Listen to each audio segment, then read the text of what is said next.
ನಮಸ್ಕಾರ. ಸಾಫ್ಟ್ವೇರ್ ಮತ್ತು ಐಟಿ ಜಗತ್ತಿನ ಈ ವಿವರಣೆಗೆ ನಿಮ್ಗೆಲ್ಲರಿಗೂ ಸ್ವಾಗತ. ಇವತ್ತು ನಾವು ಕೋಡಿಂಗ್ ಮತ್ತು ಅಪ್ಲಿಕೇಶನ್ ಡೆವಲಪ್ಮೆಂಟ್ ಜಗತ್ತಿನ ಒಂದು ಕಂಪ್ಲೀಟ್ ರೋಡ್ ಮ್ಯಾಪ್ ಬಗ್ಗೆ ಮಾತಾಡ್ತಿದ್ದೀವಿ. ಲೇಟ್ ಮಾಡೋದು ಬೇಡ, ನೇರವಾಗಿ ವಿಷಯಕ್ಕೆ ಬಂದ್ಬಿಡೋಣ. ಆರಂಭಿಸುವ ಮುನ್ನ ಖಂಡಿತ ನಿಮ್ಮ ತಲೆಯಲ್ಲಿ ಈ ಪ್ರಶ್ನೆ ಬಂದೇ ಇರುತ್ತೆ. ಆಧುನಿಕ ಸಾಫ್ಟ್ವೇರ್ ಅನ್ನ ಸೊನ್ನೆಯಿಂದ ಅಂದರೆ ಸ್ಕ್ರಾಚ್ನಿಂದ ಬಿಲ್ಡ್ ಮಾಡೋಕೆ ನಿಖರವಾಗಿ ಏನೆಲ್ಲ ಬೇಕಾಗತ್ತೆ? ನಾವು ದಿನ ಬಳಸೋ ಆ್ಯಪ್ಗಳ ಹಿಂದಿರೋ ಆ ಕಾಂಪ್ಲೆಕ್ಸ್ ಆರ್ಕಿಟೆಕ್ಚರ್ ಹೇಗಿರುತ್ತೆ ಅಂತ ಯಾವತ್ತಾದರೂ ಯೋಚನೆ ಮಾಡಿದೀರಾ? ಬನ್ನಿ, ಆ ಇಡೀ ಪ್ರಕ್ರಿಯೆಯನ್ನೇ ಇವತ್ತು ಡಿಕೋಡ್ ಮಾಡೋಣ. ಈ ಇಡೀ ಜರ್ನಿಯನ್ನ ನಾವು 5 ಪ್ರಮುಖ ಹಂತಗಳಲ್ಲಿ ನೋಡ್ತೀವಿ. ಸಾಫ್ಟ್ವೇರ್ ಡೆವಲಪ್ಮೆಂಟ್ನ ಫೌಂಡೇಶನ್ಸ್, ವೆಬ್ ಮತ್ತು ಮೊಬೈಲ್ ಪ್ಲಾಟ್ಫಾರ್ಮ್ಗಳು, development life cycle, developer tools ಹಾಗೂ ಕೊನೆಯದಾಗಿ ಕರಿಯರ್ ಪಾತ್ ಮತ್ತು ಪ್ರಾಜೆಕ್ಟ್ಸ್. ಸರಿ, ಮೊದಲನೇ ಭಾಗದಿಂದ ಶುರು ಮಾಡೋಣ. ಸಾಫ್ಟ್ವೇರ್ ಡೆವಲಪ್ಮೆಂಟ್ನ ಫೌಂಡೇಶನ್ಸ್. ಓಕೆ, ಇದರ ಆಳಕ್ಕಿಳಿಯೋಣ.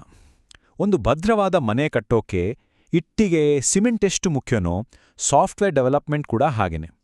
ಇದು ಬರೀ ಕಂಪ್ಯೂಟರ್ ಮುಂದೆ ಕೂತು ಕೋಡ್ ಬರೆಯೋದಲ್ಲ, ಬದಲಾಗಿ ಒಂದು ಸಿಸ್ಟಮ್, ಅಪ್ಲಿಕೇಶನ್ ಅಥವಾ ಎಂಬೆಡೆಡ್ ಸಾಫ್ಟ್ವೇರನ್ನು ಡಿಸೈನ್ ಮಾಡಿ, ಡೆವಲಪ್ ಮಾಡಿ, ಟೆಸ್ಟ್ ಮಾಡಿ, ಕೊನೆಗೆ ಅದನ್ನು ಮೇಂಟೈನ್ ಮಾಡೋ ಒಂದು ಕಂಪ್ಲೀಟ್ ಪ್ರಾಸೆಸ್ ಇದು. ಪ್ರೋಗ್ರಾಮಿಂಗ್ನ ಬೇಸಿಕ್ ಬಿಲ್ಡಿಂಗ್ ಬ್ಲಾಕ್ಸ್ ಅಂದ್ರೆ variables, data types, operators, if else statements, loops ಮತ್ತು ಫಂಕ್ಷನ್ಸ್. ಕೇಳೋಕೆ ಸಿಂಪಲ್ ಅನ್ಸ್ಬೋದು, ಆದರೆ ಜಗತ್ತಿನ ಎಂಥ ಕಾಂಪ್ಲೆಕ್ಸ್ ಆ್ಯಪ್ ಕೂಡ ವರ್ಕ್ ಆಗೋದು ಇದೇ ಮೂಲಭೂತ ಲಾಜಿಕ್ ಅಥವಾ ಇನ್ಸ್ಟ್ರಕ್ಷನ್ಸ್ ಮೇಲೆ ಅನ್ನೋದು ನಿಜಕ್ಕೂ ಅಮೇಜಿಂಗ್ ಅಲ್ವಾ? ಈ ಬೇಸಿಕ್ ಲಾಜಿಕ್ ಅನ್ನ ಅಪ್ಲೈ ಮಾಡೋಕೆ ನಮಗೆ ಕೆಲವು ಭಾಷೆಗಳು ಬೇಕು. ಇಂಡಸ್ಟ್ರಿಯಲ್ಲಿ ಅತಿ ಹೆಚ್ಚು ಬಳಕೆಯಾಗೋ ಪ್ರೋಗ್ರಾಮಿಂಗ್ ಲ್ಯಾಂಗ್ವೇಜಸ್ ಅಂದರೆ ಪೈಥಾನ್, ಜಾವಾ, ಜಾವಾಸ್ಕ್ರಿಪ್ಟ್ ಮತ್ತು C++. ಈ ಲ್ಯಾಂಗ್ವೇಜಸ್ ಮೂಲಕನೇ ಆ ಲಾಜಿಕ್ ವಾಸ್ತವ ರೂಪಕ್ಕೆ ಬರೋದು.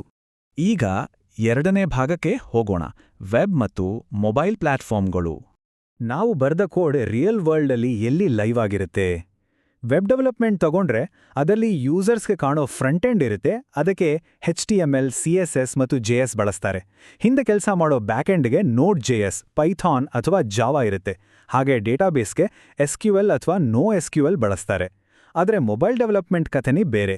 ಅಲ್ಲಿ ಆಂಡ್ರಾಯ್ಡ್ಗೆ ಜಾವಾ ಅಥವಾ ಕಾಟ್ಲಿನ್, iOSಗೆ ಸ್ವಿಫ್ಟ್ ಅಥವಾ ಇವೆರಡಕ್ಕೂ ಒಟ್ಟಿಗೆ ಕೆಲಸ ಮಾಡೋ ಫ್ಲಟರ್, ರಿಯಾಕ್ಟ್ ನೇಟಿವ್ ನಂತರ ಕ್ರಾಸ್ ಪ್ಲಾಟ್ಫಾರ್ಮ್ ಟೂಲ್ಸ್ ಬಳಸ್ತಾರೆ.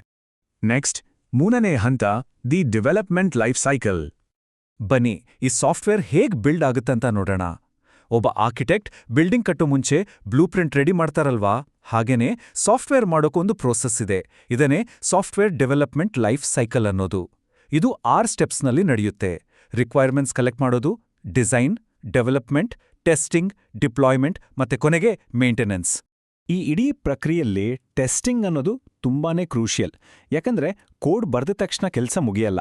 ಯೂಸರ್ ಕೈಗೆ ಪ್ರಾಡಕ್ಟ್ ಹೋಗೋ ಮುಂಚೆ ಅದು ಕ್ರ್ಯಾಶ್ ಆಗಬಾರ್ದು ಅಂತ ಯೂನಿಟ್, ಇಂಟಿಗ್ರೇಷನ್, ಸಿಸ್ಟಮ್ ಮತ್ತೆ UAT ಅಂದ್ರೆ ಯೂಸರ್ ಆಕ್ಸೆಪ್ಟೆನ್ಸ್ ಟೆಸ್ಟಿಂಗ್ ಮಾಡ್ತಾರೆ. ಇದು ಸಾಫ್ಟ್ವೇರ್ನ ಸ್ಟೆಬಿಲಿಟಿಯನ್ನ ಖಚಿತಪಡಿಸುತ್ತೆ. ಮತ್ತೆ ಇದು APIsಗಳ ಇಂಪಾರ್ಟೆನ್ಸ್ ಅನ್ನ ಅದ್ಭುತವಾಗಿ ಎಕ್ಸ್ಪ್ಲೇನ್ ಮಾಡುತ್ತೆ ನೋಡಿ. API ಅಂದ್ರೆ ಅಪ್ಲಿಕೇಶನ್ ಪ್ರೋಗ್ರಾಮಿಂಗ್ ಇಂಟರ್ಫೇಸ್. 2 ಬೇರೆ ಬೇರೆ ಸಾಫ್ಟ್ವೇರ್ ಸಿಸ್ಟಮ್ಗಳು ತಮ್ಮೊಳಗೆ ಮಾತಾಡ್ಕೊಳ್ಳೋಕೆ ಇದು ಬ್ರಿಡ್ಜ್ ತರಹ ಕೆಲಸ ಮಾಡುತ್ತೆ. ಫಾರ್ ಎಕ್ಸಾಂಪಲ್, ನೀವು ಯಾವುದಾದ್ರೂ ಆ್ಯಪ್ನಲ್ಲಿ ಪೇಮೆಂಟ್ ಮಾಡುವಾಗ ಆ ಆ್ಯಪ್ ಬ್ಯಾಂಕ್ ಸರ್ವರ್ ಜೊತೆ ಕಮ್ಯುನಿಕೇಟ್ ಮಾಡೋದು ಇದೇ API ಮೂಲಕನೇ. ಇನ್ನು UI ಮತ್ತೆ UX ಡಿಸೈನ್ ಬಗ್ಗೆ ಮಾತಾಡೋದಾದ್ರೆ, ಇದು ಸಾಫ್ಟ್ವೇರ್ ಮನೆಯ ಇಂಟೀರಿಯರ್ ಡಿಸೈನ್ ಇದ್ದ ಹಾಗೆ. ಪ್ರಾಡಕ್ಟ್ ನೋಡೋಕ್ಕೆ ಚೆನ್ನಾಗಿರಬೇಕು, ಯೂಸ್ ಮಾಡೋಕ್ಕೆ ಸಿಂಪಲ್ ಆಗಿರಬೇಕು, ಮತ್ತೆ ನ್ಯಾವಿಗೇಷನ್ ಈಸಿ ಆಗಿರಬೇಕು ಅನ್ನೋದೇ ಇದರ ಮೇನ್ ಫೋಕಸ್. ಈಗಿನ ಡಿಜಿಟಲ್ ಯುಗದಲ್ಲಿ ಸೆಕ್ಯೂರಿಟಿ ಬಗ್ಗೆ ನಾವು ರಾಜಿ ಆಗೋ ಹಾಗಿಲ್ಲ. ಸ್ಟ್ರಿಕ್ಟ್ ಆದ ಡೇಟಾ ಪ್ರೊಟೆಕ್ಷನ್, ಅಥೆಂಟಿಕೇಷನ್ ಮತ್ತೆ ವಲ್ನರಬಿಲಿಟೀಸ್ ಅಂದ್ರೆ ದೌರ್ಬಲ್ಯಗಳನ್ನು ತಡೆಯೋ ಪ್ರೋಟೋಕಾಲ್ಗಳು ನಮ್ಮ ಸಾಫ್ಟ್ವೇರನ್ನ ಹ್ಯಾಕರ್ಗಳ ದಾಳಿಯಿಂದ ಒಂದು ಕೋಟೆ ತರಹ ಕಾಪಾಡ್ತವೆ.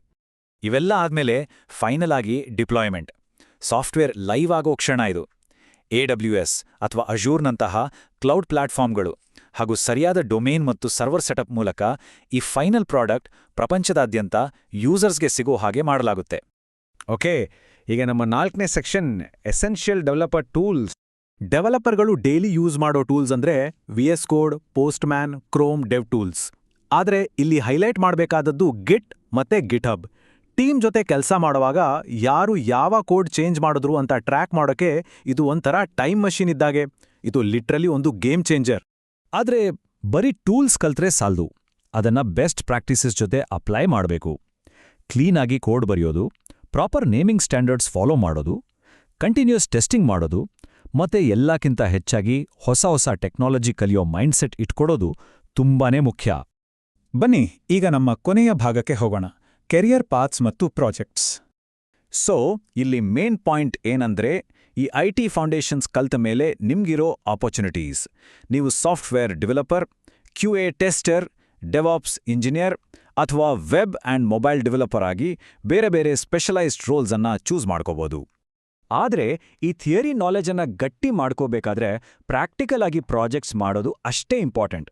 ಕಲಿಯೋ ಟೈಮ್ನಲ್ಲಿ ಸಿಂಪಲ್ ಆದ ಕ್ಯಾಲ್ಕ್ಯುಲೇಟರ್, ಒಂದು ಬೇಸಿಕ್ ವೆಬ್ಸೈಟ್, ಲಾಗಿನ್ ಫಾರ್ಮ್ ಅಥವಾ ಒಂದು ಟು ಡೂ ಆ್ಯಪ್ ಬಿಲ್ಡ್ ಮಾಡಿದ್ರೆ ನಿಮ್ಮ ಪ್ರಾಬ್ಲಮ್ ಸಾಲ್ವಿಂಗ್ ಸ್ಕಿಲ್ಸ್ ಇನ್ನಷ್ಟು ಶಾರ್ಪ್ ಆಗುತ್ತೆ. ಇದೆಲ್ಲದರ ಫೈನಲ್ ಸ್ಟೆಪ್ ಆಗಿ ಒಂದು ಮಿನಿ ಪ್ರಾಜೆಕ್ಟ್ ಮಾಡೋದು. ಫಾರ್ ಎಕ್ಸಾಂಪಲ್, ಒಂದು functional to do list app. ಅದರಲ್ಲಿ ಟಾಸ್ಕ್ ಆ್ಯಡ್ ಮಾಡೋದು, ಡಿಲೀಟ್ ಮಾಡೋದು, ಮಾರ್ಕ್ ಮಾಡೋದು, ಈ ಥರದ ಲಾಜಿಕ್ಸನ್ನ ಇಂಪ್ಲಿಮೆಂಟ್ ಮಾಡಿದಾಗ ನೀವು ಕಲ್ತ ಕೋಡ್ ಮತ್ತೆ ಕಾನ್ಸೆಪ್ಟ್ಸ್ ಎಲ್ಲವೂ ಸೇರಿ ಒಂದು ರಿಯಲ್ ಲೈಫ್ ಪ್ರಾಡಕ್ಟ್ ಆಗಿ ಕಣ್ಮುಂದೆ ಬರುತ್ತೆ. ಈಗ ನಾವು ಈ ವಿವರಣೆಯ ಕೊನೆಗೆ ಬಂದಿದ್ದೀವಿ. ಈ ವಾಸ್ಟ್ ಆದ ಟೆಕ್ ಪ್ರಪಂಚದಲ್ಲಿ ಮುಂದೆ ಬರೋ ಯಾವುದೋ ಒಂದು ದೊಡ್ಡ ಆವಿಷ್ಕಾರಕ್ಕೆ ಯಾವ ಸಾಫ್ಟ್ವೇರ್ ಪಾತ್ ದಾರಿ ಮಾಡಿಕೊಡಬಹುದು? ಹಾಗೆ ಆ ಇನ್ನೋವೇಷನ್ನಲ್ಲಿ ನಿಮ್ಮ ಪಾತ್ರ ಏನ್ ಇರಬಹುದು? ಈ ಪ್ರಶ್ನೆಗಳ ಬಗ್ಗೆ ಸ್ವಲ್ಪ ಯೋಚನೆ ಮಾಡಿ. ಈ ಎಕ್ಸ್ಪ್ಲೇನರ್ನಲ್ಲಿ ನಮ್ಮ ಜೊತೆ ಸೇರಿಕೊಂಡಿದ್ದಕ್ಕೆ ನಿಮಗೆಲ್ಲರಿಗೂ ತುಂಬಾ ಧನ್ಯವಾದಗಳು.